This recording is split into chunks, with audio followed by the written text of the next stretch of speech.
कल की चिंता। बात उन दिनों की है जब भगवान शिव की कैलाश पर्वत पर सभा लगना था।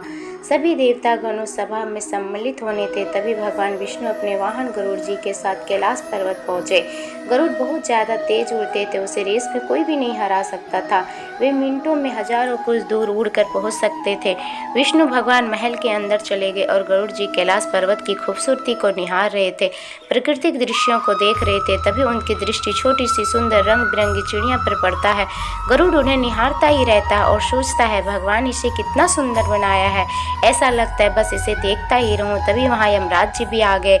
गरुड़ यमराज जी को प्रणाम करते हैं। यमराज जी गरुड़ को आशीर्वाद देते हैं। यमराज जी पहले तो उस चिड़िया को एकदम आश्चर्य से देखते हैं, फिर महल के अंदर की ओर चले जाते हैं। देवसभा में गरुड़ जी सोचने लगे कि लगता है इस चिड़िया का अंतिम समय निकट आ गया है।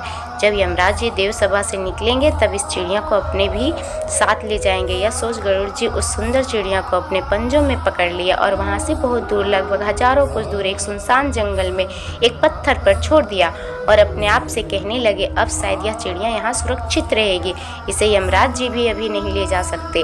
भगवान भरोसे छोड़ गरुड़ कुछ समय में ही कैलाश पर्वत पर फिर पहुँच गए, क्योंकि गरुड़ जी बहुत तेज रफ्तार से एक स्थान से दूसरे स्थान पहुँच जाते थे। उनका मुकाबला कोई नहीं कर सकता था। जब गरुड़ जी कैलाश पर्वत पर पहुँचे, फिर से कैलाश पर्वत के प्राकृतिक दृश्यों को निहार रहे थे।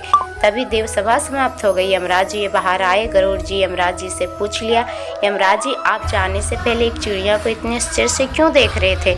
यमराज जी कहते, गरुड़ उस चिड़िया का अंतिम समय निकट आ गया था, लेकिन उसकी मृत्यु यहाँ कैलाश पर्वत पर नहीं होती। यहाँ से हजारों कोस दूर एक सुनसान जंगल में जब यह चिड़िया एक पत्थर पर बैठी होगी तब एक सांप के द्वारा उसका भोजन बनेगी। मैं यह सोचकर आश्चर्यचकित था कि वह सुंदर चिड़िया अभी कैलाश पर्वत में है तो इतने कम समय में हजारों कोस दूर सुनसान जंगल पर कैसे पहुंच सकती है, लेकिन अभी तो वह सुंदर चिड़िया दिखाई नहीं दे रही, अर्थात उसकी मृत्यु निश्चित हो गई होगी।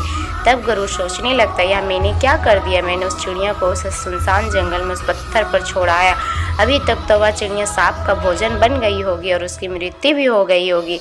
दोस्तों, मृत्यु को कोई नहीं टाल सकता, हमें अपने आने वाले अगला पल ही ज्ञात नहीं होता, फिर भी हम कल की चिंता में खोए हुए होते हैं।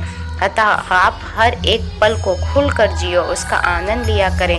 जब हमारे जाने का समय होगा तो भगवान उस समय ले जाएंगे। बेवजह क्यों सोचते रहते हैं अपने जीवन के बारे में?